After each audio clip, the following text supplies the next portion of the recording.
4월의 새벽 낭독은 셰익스피어 4대 비극 중 하나인 오셀로입니다. 오셀로는 사랑이라는 이름 아래 벌어지는 인간 본성의 어두운 단면을 드러내며 현대를 사는 우리에게도 여전히 유효한 질문을 던지고 있습니다. 검은 피부를 가진 베니스의 장군 오셀로, 그리고 그의 아내 순수하고 용기 있는 데스데모나. 두 사람의 사랑은 피부색과 신분, 세상의 편견을 이겨낸 아름다운 서사처럼 보였지만 그 중심에는 진정한 사랑이 가지지 못한 결핍이 숨어 있었습니다. 그 결핍은 무엇이었을까요? 바로 믿음입니다. 오셀로는 사랑했지만 데스데모나를 끝까지 믿지 않았고, 데스데모나는 사랑했지만 오셀로의 의심을 끝내 깨뚫지 못했습니다. 그 사이를 파고든 이아고. 그는 질투심과 열등감, 그리고 자기 연민으로 가득 찬 인물입니다. 이아고는 한 사람의 질투가 어떻게 진실을 가리고 사랑을 파괴하며 무고한 생명을 앗아가는지 보여줍니다. 결국 이 비극은 이아고라는 악의 도화선에 의해 모두가 파멸하는 이야기지만 더 깊이 들여다보면 우리에게 다음과 같은 메시지를 전합니다. 사랑은 감정이 아니라 선택이며 책임입니다. 그리고 진실은 소문보다 작고 질투는 사랑을 가장한 파괴의 그림자라는 것. 우리는 얼마나 자주 눈앞의 진실보다 마음속 의심을 믿고 사랑을 말하면서도 신뢰하지 않을까요? 셰익스피어는 400년 전에 이 질문을 했습니다. 그리고 지금 우리는 여전히 그 답을 찾아가고 있습니다. 우리 주변에서도 오셀로 속 인물들의 특징을 보이는 사람들을 발견할 수 있습니다. 물론 극적인 상황과는 다를 수 있지만 그들의 심리나 행동의 양상을 통해 엿볼 수 있죠. 데스데모나와 같은 사람들은 순수하고 헌신적인 사랑을 베풀지만 때로는 너무나도 순진하여 주변 사람들의 악의를 제대로 파악하지 못할 수 있습니다. 데스데모나의 사랑은 자칫 위험할 수 있습니다. 그 사랑의 시작이 동경하는 사람에 대한 순수한 존경심으로 시작되었기 때문입니다. 전 이 무어인을 사랑했고 함께 살 것임을, 제가 철저하게 규범을 깨트리고 운명의 여신들을 조종한 사실로 온 세상에 알립니다. 제 가슴은 주인님께 최대의 기쁨을 드릴 만큼 정복되었습니다. 전 오셀로의 얼굴을 그의 마음에서 보았고 그의 명성과 그의 용맹스러운 자질에 제 영혼과 운명을 헌납하였습니다. 오셀로를 사랑했던 자신의 진실함과 순수한 의도를 쉽게 믿고 다른 사람들도 자신과 같을 거라고 생각하는 경향이 있죠. 갈등 상황에서는 자신의 결백을 주장하지만 때로는 상황을 오해하거나 상대방의 속셈을 간파하지 못해 어려움을 겪을 수 있습니다.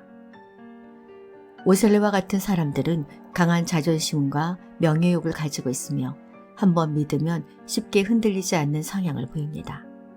데스데모나에 대한 그의 사랑은 처음엔 확고한 듯 보였습니다. 내가 온순한 데스데모나를 사랑만 않는다면 걸림없는 내 자유를 속박하는 일 따위는 바닷속 보물을 다 준데도 하지 않을 테니까. 오셀로의 사랑 또한 데스데모나에게 자신의 인생 역정을 낭만적이며 감동적으로 만들었고 그 이야기에 매료된 그녀의 순수함에 빠졌기 때문입니다. 그러나 감정적이고 충동적인 면모가 있어 주변의 말에 쉽게 휘둘리거나 오해를 살 수 있습니다. 특히 자신이 믿는 사람의 말에는 쉽게 신뢰를 보내지만 그 믿음이 깨졌을 때는 극단적인 분노와 질투심을 느낄 수 있습니다. 겉으로는 강해 보이지만 내면에는 불안감이나 열등감이 숨겨져 있기 때문입니다. 이아고와 같은 사람들은 겉으로는 친절하고 협조적인 태도를 보이지만 속으로는 강한 질투심이나 악의를 품고 있습니다. 다른 사람의 약점을 잘 파악하고 교묘한 말과 행동으로 상황을 조종하는 데 능숙합니다. 자신의 이익을 위해서는 수단과 방법을 가리지 않으며 죄책감 없이 거짓말을 하거나 남을 음해합니다. 이들은 겉으로 드러내기보다는 은밀하게, 그리고 점진적으로 주변 사람들을 불신하게 만들고 관계를 파괴하는 경향이 있습니다. 물론 현실에서는 이러한 특징들이 한 사람에게 복합적으로 나타나거나 상황에 따라 다른 모습을 보일 수 있습니다. 중요한 것은 타인의 행동을 주의 깊게 관찰하고 그들의 진정한 의도를 파악하려고 노력하는 것입니다. 특히 감정적으로 격해진 상황에서는 한 번 더 신중하게 생각하고 판단하는 것이 중요합니다. 우리는 낭독 토론을 통해 400년 전 셰익스피어가 오셀로를 통해 보여주었던 사람들을 지금 우리 곁에서 찾아볼 수 있음을 알게 됩니다. 새벽 낭독에서 낭독 토론을 하면서 고전의 매력에 흠뻑 빠져듭니다. 결코 혼자서는 느끼지 못했던 고전의 매력을 느끼게 되기 때문입니다. 지금부터 새벽 낭독을 하며 오셀로에서 뽑은 오늘의 한 문장을 모아 한 편의 오디오북으로 만들어 보았습니다. 당신은 오셀로의 마지막 절규가 느껴지시나요? 오셀로는 사랑의 비극이다. 이 극의 발단에서 시작하여 행적의 방향을 결정짓는 주요 사건들, 오셀로와 데스데모나의 만남과 결혼, 남편을 따라 키프로스 전장으로 가겠다는 데스데모나의 결심, 이아고의 유혹, 데스데모나의 죽음과 오셀로의 자결은 모두 오셀로와 데스데모나의 사랑에서 비롯되기 때문이다. 사랑은 이 한 쌍의 남녀로 하여금 모든 편견과 장애물을 뛰어넘어 하나가 되는 인간이 보여줄 수 있는 가장 아름답고 이상적인 한 모습을 보여주지만 동시에 둘을 비극적인 죽음으로 몰아가는 질투심의 원동력이 되기도 한다. 그러나 파국의 책임은 거의 대부분 오셀로에게 있다. 데스데모나의 사랑은 처음부터 끝까지 변치 않는 대신 오셀로의 마음은 안팎의 자극에 의해 분열되고 의심을 일으키기 때문이다. 따라서 오셀로는 주인공의 사랑이 보여주는 극도의 아름다움과 극도의 타락, 그리고 그 아름다움의 회복을 추적하는 고통스러운 변천에 압축된 역사이다. 그런데 장군님, 단단히 결혼하셨습니까? 그 귀인께서는 많은 사랑을 받는 데다 공작의 두 표의 버금가는 영향력을 행사할 수 있음을 명심해야 하니까요. 그는 당신을 이혼시키거나 법이 허용하는 한, 그리고 그의 모든 집행력과 더불어 당신에게 무엇이든 제약을 가하고 괴로움을 줄 겁니다. 심술을 부리라지. 그의 불평쯤은 내가 원로원에 공헌한 것으로 막을 수 있을 테니 난 왕족의 후예이며 내가 얻은 이 행운과 맞먹을 만큼이나 자랑스러운 공적을 가졌다네. 왜냐하면 이해하고 자네는 알아두게. 내가 온순한 데스데모나를 사랑받는다면 걸림없는 내 자유를 속박하는 일 따위는 바닷속 보물을 다 준대도 하지 않을 테니까. 그런데 저쪽에서 불빛이 오고 있군. 저건 잠깬 아버지와 그의 친구들이니 들어가시는 게 상책입니다. 아니야, 난 저들과 만나야 해. 나의 바른 모습은 내 천품과 권리와 완벽한 양심으로 명백해질 테니까. 저는 이제 그녀가 올 때까지 하늘에게 고하듯 제 피 속의 악덕을 사실대로 고백하고 제가 어떻게 이 아름다운 숙녀의 사랑을 또 그녀는 제 사랑을 키울 수 있었는지 근엄하신 여러분께 최대한 정직하게 말씀드리겠습니다. 그녀 부친께서는 저를 사랑하셨고 저를 자주 초대했으며 언제나 저에게 제 인생 얘기를 연도별로 물었지요. 제가 겪었던 여러 전투와 포위 공격과 운명을 말입니다. 무례한 적군에 사로잡혀 노예로 팔렸다가 그로부터 구출된 사건과 더불어 제 인생 역정의 모든 것을 말입니다. 데스데모나는 진지하게 듣고자 했습니다. 그녀가 일부는 들었으나 계속 못 들었던 제 인생 순례의 모든 걸 상술해달라는 간청을 하게끔요. 그녀는 끝없는 한숨을 연거푸 내쉬면서 참으로 이상해요. 몹시 이상해요. 측은해요. 놀랍도록 측은해요. 라고 단언했고 그녀는 제가 겪은 위험 때문에 절 사랑했고 전 그녀가 그 위험을 동정했기 때문에 그녀를 사랑했던 것입니다. 이것이 제가 쓴 유일한 마법입니다. 그녀 쪽의 사랑도 당연하고 확실하다. 무어있는 내가 그를 아무리 못 참아도 변함없고 고귀하며 애정어린 본성을 가졌고 내 감히 생각건대 데스데모나에게는 정말로 소중한 남편이 될 것이다. 그런데 나 역시 그녀를 사랑한다. 순전히 욕정 때문이 아니라 얼마가는 내 복수심을 채우기 위해서다. 왜냐하면 이 음탕한 모인이 내 안장에 올라탔단 의심이 부쩍 들고 그로 인한 생각이 내 속을 독약처럼 파먹어 마누라인 마누라로 되갚기 전까지는 그 무엇으로도 내 영혼의 만족이 불가능할 뿐더러 없을 것이기 때문이다. 놈을 무어인에게 음탕하게 욕해주며 무어인 자신을 지독한 멍청이로 만들고 그가 미칠 지경에 이를 때까지 마음의 평화와 안정을 교란시킨 대가로 내게 감사와 사랑과 보답을 하도록 만들 테다. 계략은 여기있지만 아직은 흐릿하다. 악행의 전무를 범행 전엔 못 보니까. 나도 기탄 없이 생각하네. 그래서 내일 아침 일찍 후덕한 데스데모나에게 내 일을 맡아달라고 간청할 참이야. 운명의 여신들이 나를 여기에서 가로막는다면 난 절망적일세. 그런데 내가 왜 악당이란 말인가? 카시오에게 자기 이익과 직결되는 내 길을 권하는데 이건 지옥의 신학이야. 악마들이 가장 검은 죄악을 부추길 땐 그들도 처음에는 지금 내가 하듯이 천국의 모습으로 유혹하는 법이야.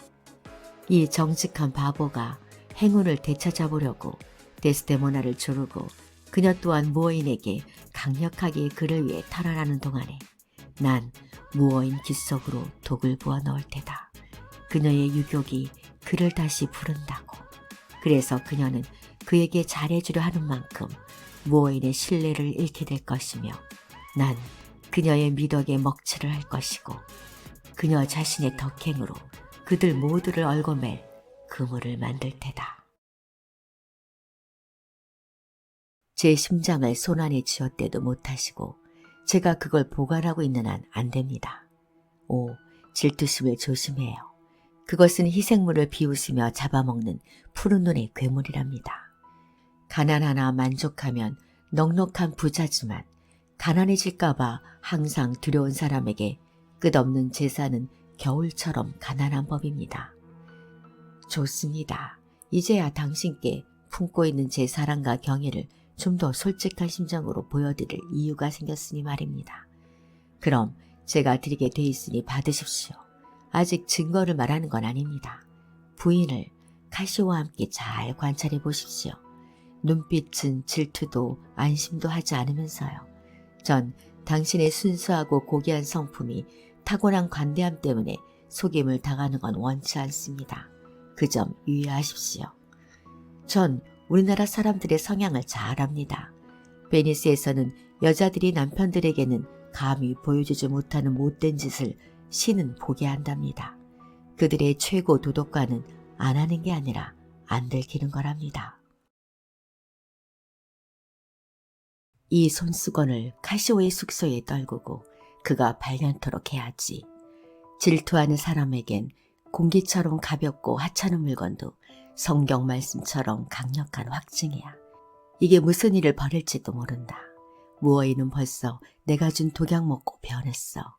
위험한 상상은 그 본질이 독약인데 맛이 고약한 줄 처음엔 거의 모르다가 약간씩 피 속으로 퍼지기 시작하면 유황불처럼 타는 거야.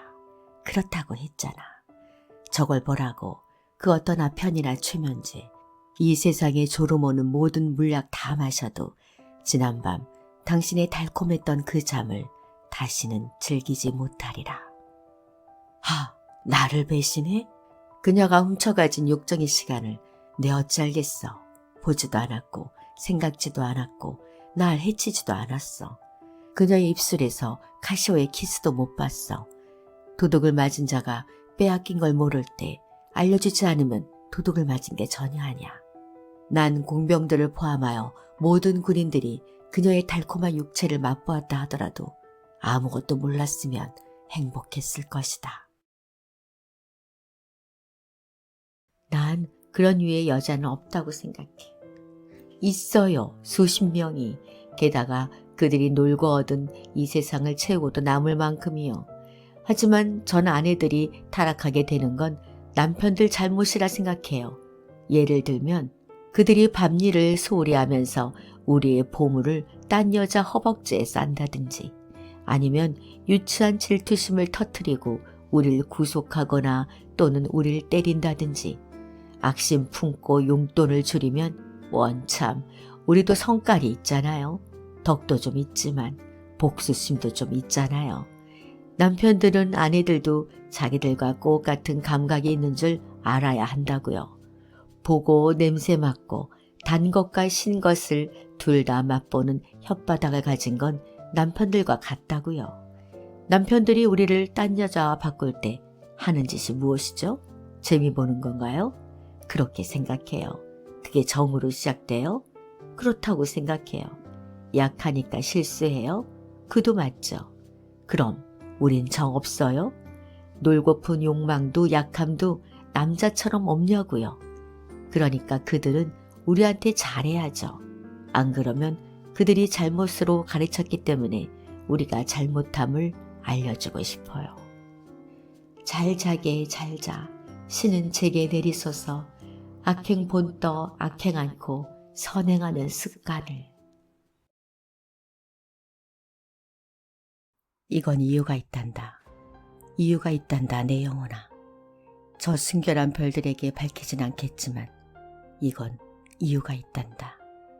그래도 난 피를 흘리거나 눈보다 더 희고 설화 석고 묘상처럼 매끄러운 그 살결에 상처를 내진 않으리라. 그래도 그녀는 죽어야 해. 안 그러면 더 많은 남자를 배신할 테니까. 불을 끄자. 그러고 나서 불을 끄자. 타오르는 불꽃아, 내가 널 꺼버렸다 해도 뉘우치면 옛빛을 되살릴 수 있단다. 하지만 너의 빛을, 빼어난 조물주의 절묘한 걸작품인 너를 한번 꺼버리면 그걸 다시 불 붙여줄 프로메테우스 열기가 어디 있을지 모르겠다. 장미를 꺾으면 내가 생장의 힘을 다시 주진 못할 테니 시들 수밖에 없는 법. 살았을 때 냄새 맡자. 향기로운 숨결이다. 정의의 여신조차 설득당해 칼을 꺾을만 하구나. 다시 한번. 죽어서도 이렇다면 난 너를 죽여놓고 그 후에 사랑하리. 한 번 더. 이제 마지막으로. 이렇게 치명적인 향내는 절대로 없었어. 난 울어야 하지만 내 눈물은 잔인하다. 이 슬픔은 진정 사랑하기 때문에 내리치는 천벌과 같구나. 그녀가 깨는구나. 오셀로의 괴로움과 죽음은 이런 의미에서 헛되지 않다. 그가 혼란과 고통을 겪는 과정은 우리가 느끼게 될 카타르시스를 낳기 위한 준비 과정이기 때문이다. 그 혼란의 폭이 깊고 넓을수록 그에 따른 고통 또한 커지고 우리의 해방감도 커진다. 오셀로의 고통과 죄 없이 데스데모나의 사랑은 빛날 수 없다. 그러나 우리가 오셀로의 죄와 벌에 사로잡혀 있는 한 사랑의 진실은 드러나지 못한다. 사랑의 진실은 이분법적 양극의 어느 쪽에도 또한 양극의 그 어떤 조합에도 있지 않기 때문이다. 데스데모나는 물론 창녀도 아니지만 그렇다고 해서 설화석고 묘상이나 순수하고 완벽한 황옥이나 진주 또한 아니기 때문이다. 그녀는 사랑을 말한 대로 실천하는 아름다운 여성이다. 이런 데스데모나를 보려면 우리는 모든 이분법을 버려야 한다. 그것은 셰익스피어의 사랑의 진실을 드러내는 수단으로 사용한 방편이기 때문이다. 이런 의미에서 극적 공의 카타르시스는 우리가 데스데모나의 존재도 비존재도 아닌 그리고 사랑의 부정도 긍정도 아닌 비어있는 모습에서 느끼는 맑고 밝은 느낌이다. 그것은 사랑의 진실이 바라는 조용한 기쁨이고 이 비극의 어둠을 몰아내는 한 줄기 빛이다.